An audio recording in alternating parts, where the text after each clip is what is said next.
Welcome everybody to the first installment of our poker course. We are going to be zooming out to give you as big of an overview of the entire game of poker as possible so that you can understand where all the theory and math that we're going to be talking about later down the line comes from. And when I mean big picture, I want you to think about basically everything that can happen from the start of a poker hand to the end after you play like millions of them. All right?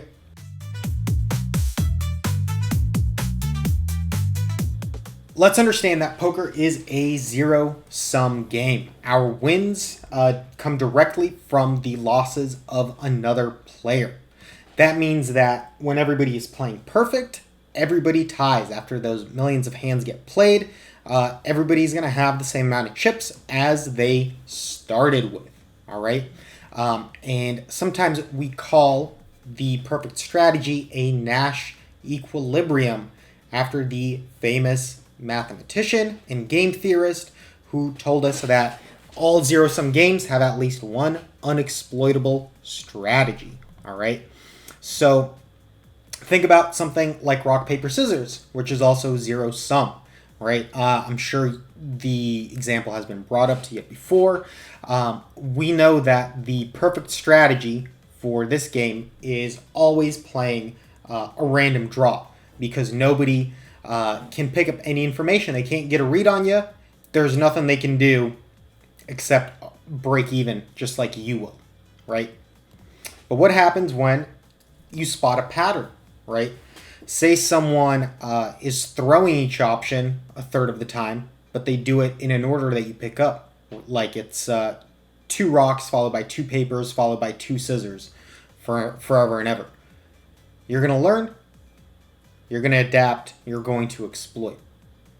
Same thing if someone throws paper just a little bit more than the other options. If they're throwing paper 35% of the time instead of an even third, by always playing scissors, after a million rounds, you're going to have the clear edge. All right? So, same rules apply to poker, although poker is much more complex, which is why, as humans, we will never play perfect. It's just too hard of a game, right? And just like in rock, paper, scissors, you want your opponents to know the least about your strategy in a certain sense. Let's consider what we know in poker. We know equities, or the probabilities of each combination winning at showdown.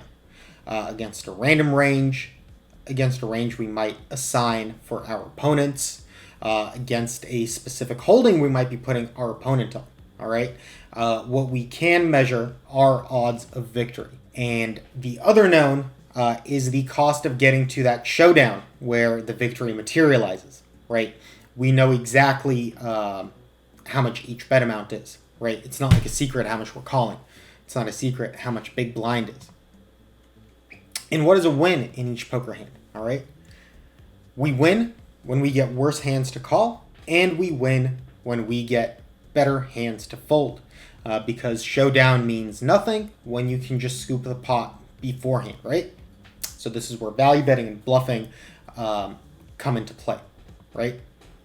That means that we can measure the success of value or the success of a bluff at any point with the pot odds model. All right, you likely have heard of pot odds already. It's just a basic ratio that measures your risk to your reward, and expressed as a percentage, it tells you how often you need to be good at showdown to make a call or a bet profitable.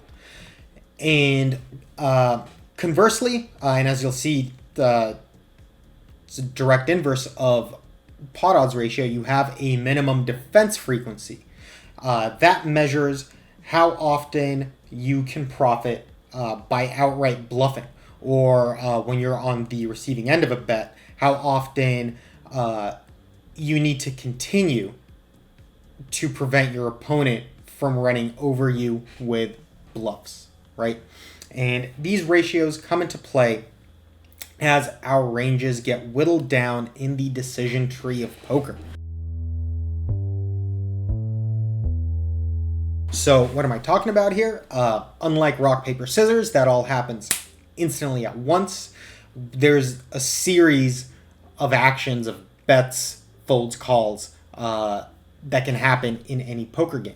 So the first decision you will face is whether to enter the pot. You can raise the big blind, you can call the big blind, or you can outright fold.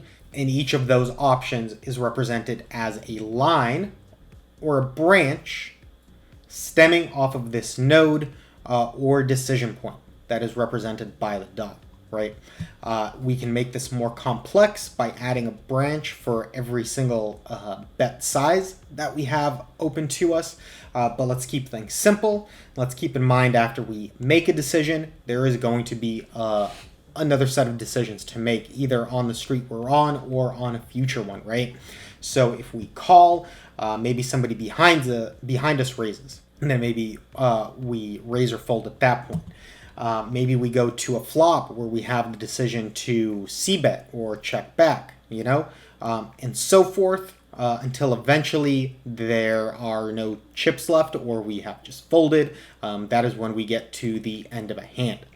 And each decision that we make has an expected value associated with it, which is just a measure of how many chips we're gaining or losing from making that decision. And pot odds and MDF, minimum defense frequencies, when we are at each one of these nodes, they help us decide whether the action we take is profitable or not.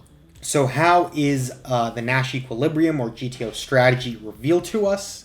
One very obvious strategy in the game of poker is to always bet your value or your nutted hands. Just look at the very first decision point on pre-flop. If you have aces, you're always going to be playing them and you always want to raise them because nobody can have a better hand. The only downside to having that be our main strategy is that people can get reads on us.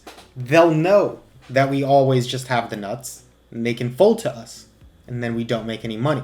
Furthermore, since probabilities or equities are known, it's also known that more often than not, we will not have the nuts, which means that we are open to bluffs.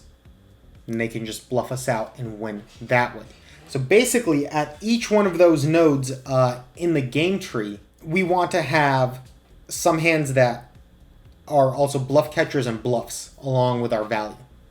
That is how we introduce unpredictability so that we are less readable to our opponents, right? In that game tree, our range is slowly getting whittled away because we always have the option to fold, and of course our worst hands at each point will be folding, right?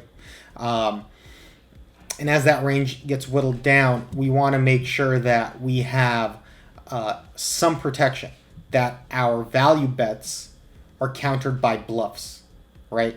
And that every time we are facing a bet, we have some bluff catchers, something that we can always call down with, no matter how intense the betting gets, so that we are not just run over, right?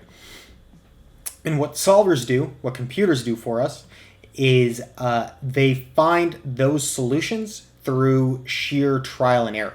One range gets pitted against another, random strategies get picked, and the computer will try to pick random strategies for one player until it can yield a higher EV than a previous one, and then just switches, and there's like this back and forth that happens until no player is really getting an advantage over the other.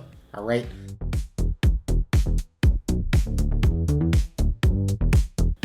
Long story short, this tells us that our profits are going to come from an exploitative approach. Just like we are going to counter the rock, paper, scissors player that has a predictable pattern or chooses one option more than the other, we are going to do the same thing against the fish and weaker players.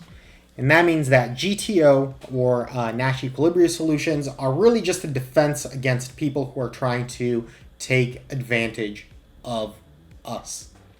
All right, so keep in mind as we learn more, we are always trying to play exploitative poker because that is where profit comes from. All right, so very quickly, guys, let me show you how a solver obtains its solutions. This is a postflop solver, which means that in this solve, we manually input our preflop ranges. Here I picked a range for big blind, defending against a button opener, and here's a range for what button might be opening. The solver, we input a decision tree that we give it. We give it options that we try to match close to reality to see what the equilibrium outcome is going to be after the solver runs. So here we see that the out of position player can bet or they can check, and then we have the in position player reacting to the out of position player's decision, right? And essentially, the outcomes that we learn are a color-coded chart. So we see that on this particular 10-9-6 two-tone flop, the solver definitely prefers to check out of position. A lot of people naturally default to checking to the pre-flop raiser instead of donking for such reasons. And then when we get to the in-position player strategy, we see that they're going to be throwing out a c-bet about 46% of the time. And then we get to find out how the solver is bucketing its decisions. Obviously, the nutted hands, the best hands, it prefers to bet to build a pot with those. And then everything worse is going to hold back from always betting, like even sets don't always bet, because we assume that the solver wants to have bluff catchers at some point down the line. So our two pairs betting even less. Overpair we see do a bit more checking, and top pair hands and middle pairs we see them check a lot because they are going into that bluff catcher bucket, and then we see flush draws, open-ended straight draws, do some betting. Those are going to be some bluffs that the solver is choosing. So pre-flop solvers work in a similar way, except post-flop decisions are modeled in an even simpler manner so that it can crunch all of the numbers between the different possibilities. So yeah, that is an overview of perfect play. Hopefully you were a little bit overwhelmed through all of this. Just know that the rest of the course aims to simplify all of this mystery. We're going to give you simple, actionable tools so that you can make simple ranges to start out with, and you can use pot odds and minimum defense frequencies to reach all your profitable decisions and exploits as you play. So we look forward to seeing you in the next one. Yeah, thank you for watching thus far. Download it for free at Jurojinpoker.com.